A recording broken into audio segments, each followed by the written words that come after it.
People make fun of Utah soda shops all the time. There's a soda shop right by my apartment, and it opens at 8 o'clock in the morning, and there's a line through the drive-through right at 8. Hot take. The idea of putting creamer in a soda is disgusting. I get the same thing from Swig almost every single day. I spend too much money at Swig every single day. Look at that.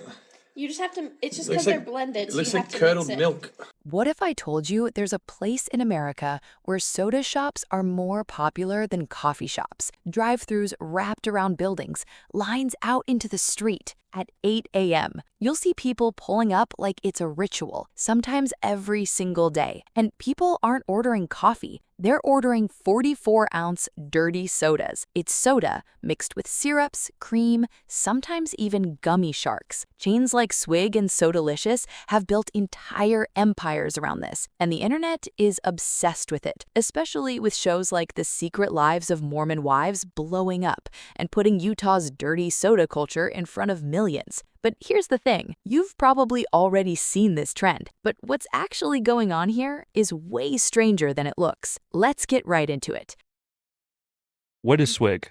Swig is the soda shop in Utah where you add like syrup. So what is dirty soda? According to Swig themselves, a dirty soda is a signature Swig creation that combines your favorite soda with a customized mix of flavors, fresh fruits, purees, and creams. In other words, this isn't soda anymore. It's dessert in a cup. Isn't that good? What is that? It's Diet Coke with like creamer and coconut and vanilla. What? Mm-hmm. Sounds like a heart attack. Yeah, what? No, it's sugar-free. So this... Is it? Sounds like a heart attack. Wait, so this brand just gets Diet Coke and puts cream in it? Uh-huh. We're talking popular combos like Dr. Pepper plus coconut cream and vanilla, Mountain Dew plus strawberry and mango puree, Diet Coke plus lime plus coconut syrup. Let me show you how to make my favorite dirty soda. Add Dr. Pepper, strawberry syrup, and English toffee. Top with vanilla cream, mix, and enjoy a sip of this sweet and refreshing afternoon pick-me-up. And yes, many people drink these daily. And it's not just happening at these soda shops anymore. People are now recreating dirty sodas at home and posting their creations all over TikTok. You'll see setups with sodas, flavored syrups, and creamers. At that point, it's not even a drink anymore. It's full-on flavor engineering. Y'all, we gonna make us a dirty soda. There's also TikToks of people making their daily order at gas stations. One person casually shared their everyday drink, a 44-ounce Diet Coke with sugar-free coconut and lime. And the comments went insane. So much to unpack. Caffeine-free Diet Coke? Adding syrup to Diet Coke? Not squeezing the limes? I just know the dentists are making good money in Utah. Let's try a daily water. That's not a cup, that's a whole bucket. And that's the thing, this culture feels like a mix of Starbucks-level customization, fast food convenience, and TikTok-level excess. Combinations are endless, and everything is optimized to look fun. It's Dr. Pepper with blackberry raspberry puree and like coconut cream. This is their Sour Patch Kids Blue Raspberry. Bright colors, creative names, endless options. But at this point, you might be thinking, okay, it's extra sugary soda. What's the big deal? And that's where things get weird, because if you try to figure out what's actually in these drinks, you hit a wall. Does this look fun to you, or does it already feel excessive?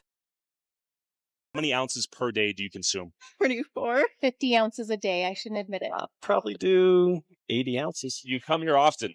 Daily. Every day. Soda culture is huge, man. There's nothing else like it. 44-ounce Mountain Dew. Yep, we go big in the morning. Just take it straight. I've been getting it for, I think, 8 or 9 years. I've seen candy too. Oh yeah, they've got candy in them. Here's the question no one asks. For something people drink every day, why is it so hard to find the actual sugar content of these drinks? Go look up the nutrition info for Swig. You won't find a clear, official breakdown, and that's not an accident. First, extreme customization. Every drink can use different soda bases, multiple syrups, creams, purees, and add-ons, and sizes from 12 ounces to 44 ounces. There isn't one drink. There are thousands of options, which leads to legal gray areas. In the US, chains typically need to show calories, but mostly for standard items, not fully customizable builds, so companies can provide info in store or by request without putting it front and center online. But here's where it gets interesting, because while one company stays vague, another one reveals everything. If a drink doesn't clearly show its nutrition,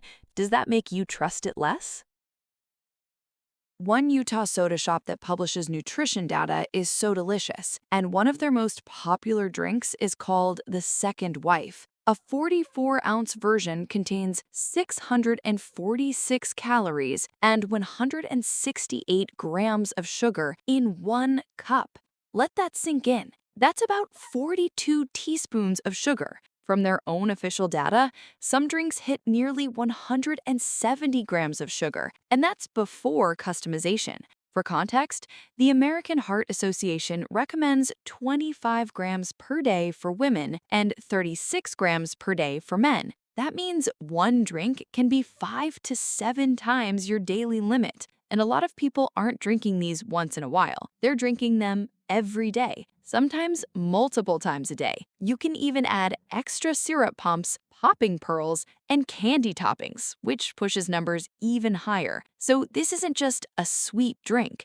This is liquid sugar at scale. Think those drinks are sweet? Swig also serves a Sour Patch Kids watermelon dirty soda. Another hyper-sweet drink is their cotton candy Dirty Sprite. Since they don't share their sugar content, we're just going to assume these drinks have enough sugar to give you a full-on sugar rush before you even finish half the cup. By the way, if you're into deep dives like this, hit subscribe. If the drinks alone weren't already a sugar overload, Swig also sells pink frosted sugar cookies. Sodalicious doubles down with cookies and churro fries, just in case you wanted dessert with your liquid dessert. There are even TikToks that have gone viral from Mormon weddings showing guys getting soda drunk. They drink these massive sugar bombs, and their reactions? Hyper energy, over-the-top behavior, basically like they'd had alcohol, but it's just soda. That's how much sugar is packed into a single 44-ounce drink. Your body reacts almost like it's a cocktail, and people are documenting it online.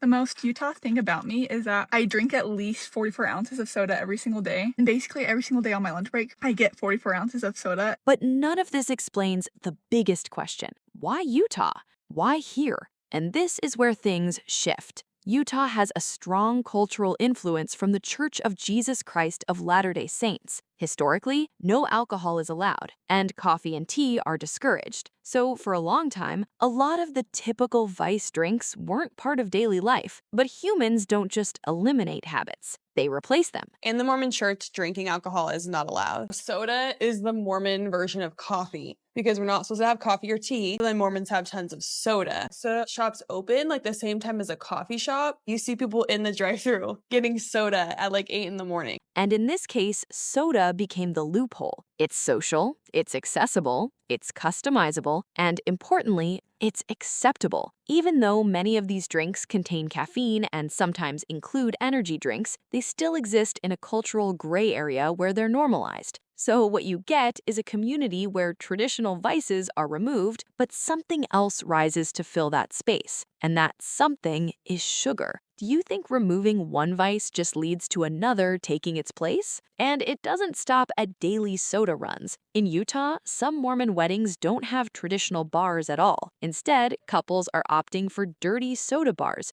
fully stocked with syrups, creamers, and oversized cups, so guests can indulge in the social equivalent of a cocktail hour, but without alcohol. Would you rather have a traditional wedding bar or a soda bar? We're going to Swig. We're getting a 32-ounce Big Al. Now, zoom out.